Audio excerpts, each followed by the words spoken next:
ఏపీలో నేడు 3 ఎమ్మెల్సీ స్థానాలకు కౌంటింగ్ జరగబోతోంది. ఏలూరులో ఉభయ గోదావరి జిల్లాల గ్రాడ్యుయేట్ ఎమ్మెల్సీ కౌంటింగ్కు సర్వం సిద్ధం చేశారు అధికారులు. 28 టేబుళ్లపై 17 రౌండ్లలో 2,18,902 ఓట్ల లెక్కింపునకు 700 మంది సిబ్బందితో 2 షిఫ్టులుగా లెక్కించనున్నారు. 400 మంది పోలీస్ సిబ్బందితో 3 అంచెల భద్రతను ఏర్పాటు చేశారు. ఎమ్మెల్సీ ఎన్నికల కౌంటింగ్ పై ఏలూరులోని కౌంటింగ్ కేంద్రం నుంచి మరింత సమాచారం మా ప్రతినిధి భార్గవ్ అందిస్తారు. ఉమ్మడి ఉభయ గోదావరి జిల్లాల గ్రాడ్యుయేట్ ఎమ్మెల్సీ స్థానానికి సంబంధించి కౌంటింగ్ ప్రక్రియ ప్రారంభం కాబోతుంది. ఇప్పటికే అటు కౌంటింగ్ ఏజెంట్లు, పోలింగ్ సిబ్బంది అందరికీ కూడా శిక్షణ ఇవ్వడంతో ఈ కౌంటింగ్ ప్రక్రియ సజావుగా నిర్వహించేందుకు అన్ని ఏర్పాట్లు కూడా ఎన్నికల రిటర్నింగ్ అధికారిని వెట్రి సెల్వి ఆధ్వర్యంలో కూడా చేశారు.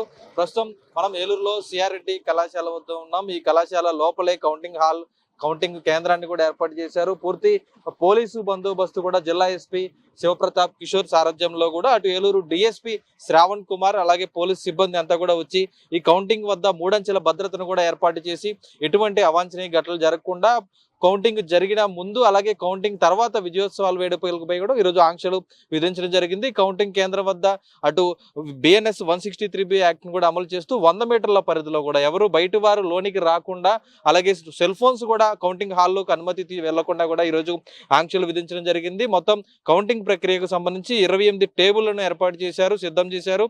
అందులో మొత్తం 17 రౌండ్లలో కూడా ఈ లెక్కింపు ప్రక్రియ అనేది కూడా జరగబోతుంది.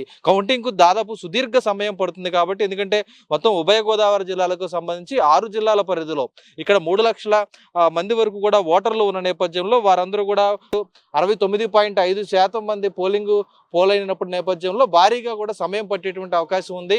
ఉదయం 8 గంటల నుంచి ఓట్ల లెక్కింపు ప్రారంభమై సాయంత్రం వరకు కూడా ఓట్ల లెక్కింపు జరుగుతుంది. అవసరమైతే తెల్లారి వరకు కూడా పడిగేటువంటి అవకాశం కూడా ఉంది. అందులో తొలి ప్రాధాన్యత ఓటు ఏ అభ్యర్థికి కూడా మెజార్టీ రాకపోతే కనుక రెండవ ప్రాధాన్యత ఓటును కూడా కౌంటింగ్ చేసేటువంటి అవకాశం ఉంది. కాబట్టి అప్పుడు మరింత సమయం ఎక్కువగా పట్టేటువంటి అవకాశం ఉంది. కాబట్టి ఖచ్చితంగా అందుకు తగ్గట్లు ఏర్పాట్లన్నీ కూడా ఉండాలంటూ కూడా ఎన్నికల అధికారులు ఆదేశించిన నేపథ్యంలో ఏలూరు జిల్లా యంత్రాంగం అంతా కూడా ప్రస్తుతం ఈ ఎన్నికల కౌంటింగ్ లో కూడా పాల్గొంది. దీనికి సంబంధించి ఉదయం 8 గంటల నుంచి కూడా మరి కాసేపట్లోనే కూడా ఈ కౌంటింగ్ ప్రక్రియ ప్రారంభం కాబోతున్న నేపథ్యంలో ఖచ్చితంగా ఎక్కడ ఎటువంటి పొరపాట్లు జరగకుండా కూడా ఈ కౌంటింగ్ ప్రక్రియ ముగిసే విధంగా అన్ని చర్యలు కూడా తీసుకున్నారు.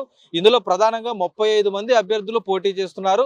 వారిలో తెలుగుదేశం అధికార పార్టీ నుంచి పేరాబత్తుల రాజశేఖర్ మాజీ జెడ్పీటీసీ కూడా పోటీ చేస్తున్నారు. ఇందులో ఆయన గతంలో సీఎం చంద్రబాబు ప్రతిపక్ష నేతగా ఉన్నప్పుడు కానీ ఆయన వద్ద ప్రముఖ నేతగా కూడా ఉండడం, పార్టీలో అలాగే ప్రోగ్రామ్ కన్వీనర్ గా కూడా పనిచేసిన నేపథ్యంలో ఆయన తరపున మంత్రులు కానీ ఎమ్మెల్యేలు కానీ ప్రజాప్రతినిధులు కానీ గట్టి ఎత్తున కూడా పోటీకి సంబంధించి ప్రచారం నిర్వహించడం జరిగింది.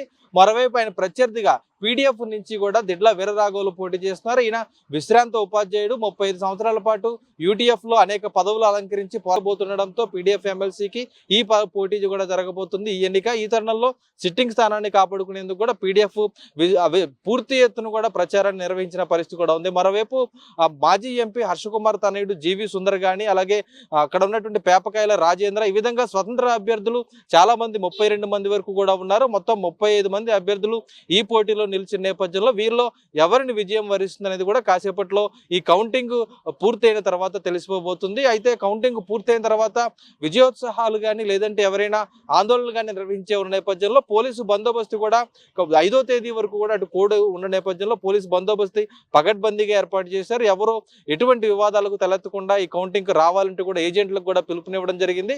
ఇప్పటికే సిబ్బంది అంతా కూడా అవగాహన చర్యలు కూడా పూర్తయ్యాయి, శిక్షణ కూడా పూర్తయింది. కాబట్టి కౌంటింగ్ ప్రక్రియ అయితే ప్రశాంతంగా ప్రారంభం కాబోతుందని కూడా చెప్పుకోవచ్చు.